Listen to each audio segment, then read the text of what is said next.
It was certainly an emotional moment for Antonio Mays Sr. This is the end of a 5-year journey to hold the city of Seattle accountable for what happened to his son at the CHOP zone. The lawsuit alleged that the city of Seattle not only allowed CHOP to exist, but encouraged people to go there and then failed to protect them. I think the city is accountable, and they're held accountable. We got people shot. This live stream captured the chaos surrounding the fatal shooting in the Capitol Hill occupied protest zone back in late June 2020. I'm up against the wall. It's a mass casualty event. They're trying to open a gate to get somebody up out of here. Medic 1 is 1 block away. They're locked in by barricades. At a King County courtroom, Antonio Mays Sr. never missed a day of trial as he sought justice for his firstborn son. It was a system failure that resulted in the death of Antonio Mays Jr. 16-year-old Mays traveled from California to Seattle to be part of CHOP without telling his father. On that fateful night, the teen was shot while riding in a stolen Jeep with another teen who was also hurt. Basically, they didn't provide basic services. Delay, system failure, and the failure to accept responsibility. That's the biggest thing. The city needs to accept responsibility for what they did. Jury finds City of Seattle liable. Yes. For teen's death in CHOP zone. Awards family $30 million. So, like $4 million to the estate of the kid, and then $26 million to Antonio Mays Sr., the dad. This lawsuit's been kicking around. The other young man who was 19, Horace Anderson, I believe both of his parents had lawsuits against the city of Seattle. They did not win. But in the case of Antonio Mays Jr., I have repeatedly stated that I thought the city of Seattle had some real liability, because what happened is Black Lives Matter and Antifa members gunned down this kid basically outside of the Seattle East Precinct, a police station that should have been opened. I'll show you some footage. I'll show you exactly where it happened, and it is literally outside of the police precinct. So, and city leadership had said, oh yeah, abandon your police precinct because we want to let, the Black Lives Matter and Antifa protesters, we want to let the Black Lives Matter protesters really be able to exercise their First Amendment rights of free speech. And therefore, you police are going to have to go. This was when, the whole defund the police thing was viewed as just this genius, absolute genius concept. Now, what happened is this kid there's all kinds of stories. And as you know, if you followed me for a long time, I was there throughout a lot of CHOP. I was live streaming from CHOP. I was there the morning after this kid got killed. I walked the street that he got killed on. I'm like, oh, this is terrible. What had happened at that point in time, the city of Seattle was about ready to do their final sweep. They were closing down CHOP. And so the protesters had barricaded themselves in against the Seattle Police Department East Precinct. Then they had, all of these traffic barricades out in front. And this kid, Antonio Mays Jr. and his 14-year-old buddy they've been driving around CHOP. And who knows? Some people said that they were firing shots out of the vehicle. Okay. But then they drove this white Jeep Cherokee, I think it was, up to where the Black Lives Matter and Antifa members had they were doing Custer's Last Stand, right? They'd been pushed out of other areas of CHOP, and they consolidated what few members of the resistance, Black Lives Matter and Antifa, were left. There weren't very many of them left. And then when they killed Antonio Mays Jr., they basically just lit him up. He crashed his car into the barricade, and they just fired, 30, 35 shots. It was just bang, bang, bang, bang, bang, bang, bang, bang, bang, and hit him enough where he didn't die on the spot. But the real issue is that when a shooting happens, you got to send Seattle Police Department any police department to clear the scene of an active shooting. And that is to protect emergency services from coming in. So you can't get you can't get a ambulance in. You can't get medics in. And the same thing happened with the other 19-year-old kid, Horace Anderson. They carried the kid's body to the tabletops at a Mexican restaurant. And they were basically trying to do first aid on him there. This is Black Lives Matter and Antifa. Those were the components of people doing all this protesting. They killed Antonio Mays Jr. because they were the ones who were left there on the corner, hunkered down with this last assault that the city of Seattle was going to do. And then Mayor Jenny Durkan is like, oh my God, we got another shooting and the kid died. All right, this is an illegal protest. We need to shut her down. And then boom, like a day later, and I was there and I live streamed that. And you saw what that looked like, or you can find that on this channel. I mean, it was just wild stuff. I have always said the city of Seattle held some liability. And you know what? A jury of peers said, yep, $30 million, you guys got to pay. Now, will the city of Seattle, will they appeal? That doesn't look good, does it? No. Yeah. Now, they're going to cough the $30 million up, I think. Jury has awarded the father of a teen who was shot and killed in Capitol Hill occupied protest $30 million to find the city was negligent in how it handled the weeks-long protest zone. The whole thing was negligent. The whole thing was negligent. You never take police out of an area. You don't declare a no-go zone. That is mental. That is mental. But we're at a point in time where everybody, this is great. Defunding the police is the greatest thing ever. Why? How could this possibly go wrong? And then 2 kids, a bunch of, alleged rapes, all kinds of fights. You got jokers running around with guns. I mean, some big guns. You got a blacks only garden. You know what I mean? It was just all of this stuff that was absolutely, I shouldn't say blacks only, BIPOC only, I believe, right? Black, indigent, people of color is who the garden was from. And they were growing it in a Seattle park. The whole thing was just so contrived, wild. Family of Antonio Mays Jr. filed a lawsuit alleging his death was a result of unsafe conditions, which I 100% agreed with. There was at one point in time, somebody had reached out to me via email saying, hey, this kid's attorney might want to talk to you. And I was like, fine, here's my cell phone. Text me and I'll tell you what I know, which, wasn't much.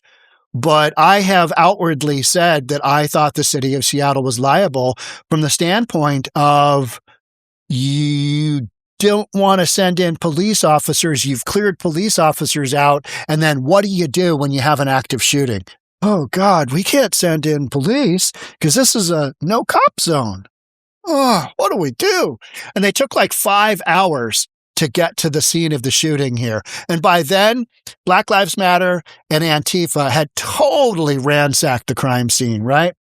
The lawsuit alleged Mays had been lured into the chop zone by a statement from city officials who supported the chop zone during the Black Lives Matter movement in 2020. Was he lured in there? He was probably lured. He's 16 years old, and his sidekick is 14. These are young kids. They don't really understand. But he was driving around. He drove up from L.A. Imagine a 16-year-old getting in the car and driving from L.A. to go join a protest. I mean, you know what I mean? Just, I was a fully grown adult there, and I didn't feel like I should be there. Because it wasn't really about Black Lives Matter. It was just about protesting for the sake of protesting. And when 2 Black lives get killed at a Black Lives Matter event, that's when you know, no go, hard no go. And then City of Seattle just basically, just threw their liability out there. Oh, yeah, it's a no-go zone. So I am in 100% agreement with this decision, with the court ruling from the jury. I am 100% on board because the City of Seattle, you guys acted like a bunch of numbnuts. And you know what? You know what's crazy is that none of those elected officials will pay a dime towards this that caused this. Jenny Durkan, anybody in her circle. You got the police chief. You've got fire chief, you got all these people that lost all their cell phone text messages for this event. There's a lot of liability out there. And this is one piece that I think can kind of be quantified. According to the lawsuit, Mays and his friend Robert West were driving around Cal Anderson Park in a Jeep when they were shot by civilian guards who were acting as CHOP security. And so who was that? That was Black Lives Matter. Murdered one of their own. Huh. Weird. That's how that went down, right? That's how this whole thing went down. And then Jenny Durkin was like, oh my gosh, they've already sent a protest to my house. They defaced her house, did some graffiti, did some damage. I mean, the whole Black Lives Matter thing was contrived from the beginning, and it just absolutely petered out. And, stuff like this. Somebody's 16-year-old kid is dead. I'm glad they're getting $30 million. I think elected officials who put this into play, who made this a reality. Remember when Jenny Durkin said, this could be the summer of love? She literally said that out loud. I think talking to CNN. How long do you think Seattle and those few blocks looks like this? I don't know. We could have the summer of love. After being shot, CHOP medics pulled the boys from the Jeep and drove them to 14th and Union to rendezvous with Seattle fire crews. So they had to get them out of the CHOP zone, which is no easy task because, unless you're physically carrying a kid that's bleeding out, you're supposed to get them in the back of a car and keep them still, right? Well, they had all these barricades. You had barricades on 10th and 11th and Broadway and Pine. I mean, you have barricades all over because these lunatics from Black Lives Matter and Antifa, the minute they got their own little space, they barricaded it up. So they want no borders, but the minute they get their space, oh yeah, got to load it up. And you know what? City of Seattle Department of Transportation, SDOT, sent them all these concrete barricades. And the day before this happened, like 2 days before this happened, I was there and was watching kind of a test run of what would happen when the city sent out SDOT to take the barricades back. Well, the protesters just went berserk, right? They got completely gaslit by this. Oh, you can't take them away. And it's my understanding that day's events that ended up in Seattle Department of Transportation and all their many, many trucks going back home was that was a test run for what's the opposition going to look like? What's this going to look like? And that's a smart thing to do. But I filmed all of that. And some of the stuff I saw about that was just like, Black Lives Matter and Antifa are just absolute trash. You know what I mean? And just not good. I mean, not good. After being shot, CHOP medics pulled the boys from the Jeep and drove them to 14th and Union to rendezvous with Seattle fire crews. Terrible. Terrible. Because you can't get a cop in there because the city of Seattle said, no cop zone. Oh, yeah. Medics eventually drove Mays and West to Harborview Medical Center, where Mays died. It's my understanding that had they been able to clear his air passageways, he probably would have lived. Total tragedy. This kid should still be alive. He should be celebrating his 21st birthday, right? But he's not because of negligence from the city of Seattle because they were so woke that they took cops out of a zone of Seattle where they have a police precinct. And this shooting literally happened outside of the police precinct. After the shooting, then Seattle Police Chief Carmen Best said bystanders, the people that murdered the kid, had been in and out of the Jeep before detectives were able to access it. Seattle Police did not show up for 5 hours, is my understanding. 5 hours. Because it's a no-go zone. Because leadership, in their infinite wisdom, said, oh yeah, don't allow the cops in there. Just let these protesters have their way. How did that work out? Well, $30 million later that the city of Seattle has to pay, and that's the taxpayers of Seattle. Now, taxpayers in Seattle aren't real bright, so they're probably like, oh yeah, it's a good investment in our freedom of speech. Just, you guys are morons. Should have never let this happen. This would have never happened in a Republican-run city. Kids would not have died because this wouldn't have happened. Just wouldn't have happened. but because of terrible leadership decisions, it did. It was the fourth shooting in June at the CHOP zone. Fourth shooting. Quattro. Insane. Absolutely insane, right? Week before May's death, 19-year-old Horace Lonzo Anderson was shot and killed. Perfect. It's terrible. These are somebody's kids, right?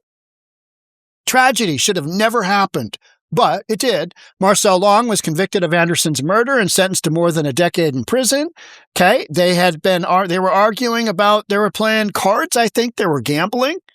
And I think Marcel Long was in, hey, there's no cops around. I take out a gun and I shoot this other kid. What are the consequences going to be? You know what? I mean, you're talking about teenagers running around. City has yet to apologize to the kid's family. To this day, the city has not assumed responsibility, and that is disheartening. No apologies, no I am sorry. Well, the city of Seattle doesn't really care. They're like, yeah, we made a bad judgment call, and we're sorry about the death of your son, but you're not really that sorry, right? Because Jenny Durkin, who has long been out of office, she was the one that said, oh, this could be the summer of love. Well, the summer of love rapidly, deteriorated into the summer of murder at CHOP. Something that was put together with Antifa and Black Lives Matter and the city of Seattle. City of Seattle's got to pay because there were so many people that killed this young man that they couldn't pin it on any one given person. And they've never determined who actually did the shooting. Well, they know damn well that it's probably dozen people, half a dozen people. I don't know how many shooters there were. I just know how many rounds I've heard in the audio file that kind of shows a grainy image shooting down from somebody's security camera of the street heading south. And it's like pop, pop, pop, pop, pop, pop, pop, pop. Terrible, terrible. He was a child and he was in the wrong place at the wrong time. He decided to go there and unfortunately his life ended. Terrible, awful. May said there should have been some kind of consequence and he is dumbfounded by the lack of action from the city. My son wanted to help everybody and was more concerned about others than himself. And unfortunately he ended up, dead. Even though the estate and the dad are going to get millions and millions and millions of dollars out of this, doesn't bring that kid back. It just doesn't. And that's the real tragedy. You've got a city that is, prides itself on inclusion and diversity. But when it comes right down to it, they don't really give a damn. They don't really look at their policies and go, let's see, a no-go zone for police officers. No cop shop. That's literally what they had at Chop and Chaz. 0 outlook towards what could happen if we create a no-go zone. Oh, this is going to be the greatest thing ever. That's what they were literally thinking in their minds, right? And it quickly went from the summer of love, greatest thing ever, to 2 kids being murdered in a short period of time and a whole slew of other crime that happened, right? You heard multiple reports of women getting assaulted, which is pretty common in the homeless encampments. That's a common thing.